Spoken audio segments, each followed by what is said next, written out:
Concept 7. In low light, the secret to good focusing is to pre-focus your lens as follows. What happens is when you're focusing a camera, turn it to manual focus and zoom right in on the subject. I'm focusing right on this guy's mustache, but I'm zoomed right in tight, then pulling back and composing the shot the way I want it to look. Now, because I've gone in tight first, focused, and then composed, everything I've focused on will be absolutely sharp because I've taken the camera right in to as close as I possibly can. And that is the secret to good focusing with your camera. Anytime you're in a shooting situation, and you have the ability to do this if you have some time to think it through, look through your camera, go in and zoom right in, tight. And as you look in the viewfinder, focus it just as crisply as you can. And you'll be able to do a really good job of it, and then pull back on the zoom lever and set the composition the way you want it. And you'll have sharp looking videos every time. Now, what about some of you that wear glasses, and even with your glasses you don't think you have very good vision? Well, some cameras have a diopter adjustment where you can adjust the focus of the viewfinder itself supposedly to your eyesight. Now, this is important to know about because if the diopter thing is totally out for your eyesight, let's say it's set in the wrong position, and you're looking in here, it may look sharp to you inside here, but the lens isn't focused correctly. So you have to calibrate this diopter setting to your eyesight before you use the camera. The best way of doing that is to take a subject such as this gentleman here and measure the distance to him. Let's say he's 12 feet away. I'll focus the camera for 12 feet by reading the numbers off on the lens. Now it's set for 12 feet. Then I will play with the diopter adjustment until he comes in razor sharp, because I know that it's 12 feet, I know my lens says 12 feet, and I know the diopter is razor sharp.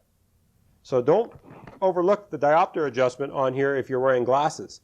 The other thing to remember too is that the diopter adjustment is only good for people who are not too terribly poor-sighted. Maybe about plus or minus 2 diopters of correction. My eyesight is minus 7 diopters, correction. So it doesn't matter how I slide this lever. When I'm looking through here without my glasses on, it's just blurred. I can't make it come into focus. So I have to wear my glasses when I'm operating a camera. And that may be true for many of you who have more than 2 diopters of correction. But be aware of this little control on the viewfinder. Almost all camcorders have an autofocus sensor to bring subjects into focus automatically. The two most popular auto-sensing technologies are infrared and piezoelectric. The sensor measures the distance between the camera and the subject. This is how it looks when aimed at a subject and activated. The lens smoothly brings the subject into focus. The trouble with autofocus is it gets fooled in so many circumstances, giving images that blur in and out of focus like this. Ideally, subjects in the middle of the viewfinder are supposed to come out sharp. However, if the sensor detects another object nearby, or a bright spot, or a reflection in the distance, it makes unnecessary adjustments, causing your videos to pop in and out of focus. Autofocus responds sluggishly in low light. It was used here on the bride coming down the aisle, giving this unsatisfactory result. Autofocus is often fooled when shooting through glass. Watch the images blur in and out. You'll hear your camera lens motor just whirring away as it tries to focus.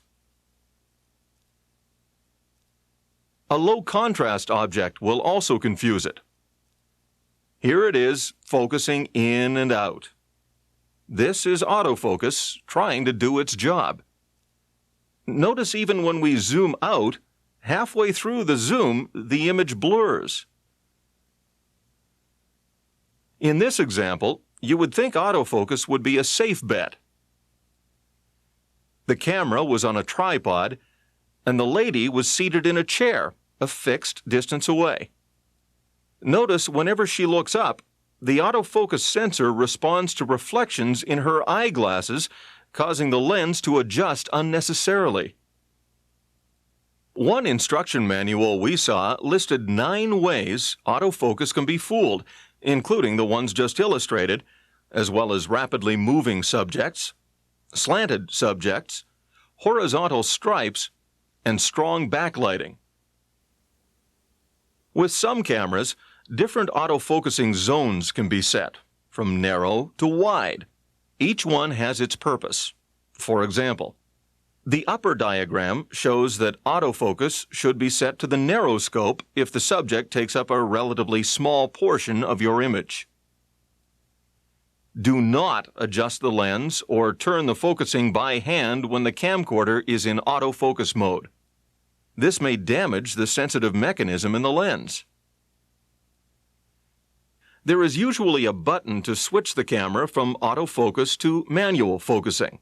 Simply press or slide it over, and now the camera can be focused manually. You can turn the lens yourself and focus exactly where you want to. Here is the next secret to shooting super videos. Always use manual focusing. Start today and never look back. There are just too many ways that autofocus can mess up. Manual focusing is superior because the subject you focus on always stays sharp regardless of the shooting conditions. In a tricky lighting situation like this one, we manually focused on the minister. If autofocus had been used, the lens would have gone berserk, blurring in and out as it tried to focus on him or the candle. With most camcorders, you can turn the lens manually to focus it. Check to see whether it turns smoothly over the entire range of motion. Some are kind of mushy feeling and not as accurate or easy to focus. Some cameras have a push autofocus feature. With the camcorder set for manual focus, center your subject in the viewfinder, push this special button, and the autofocus sensor will temporarily kick in and bring your subject into focus.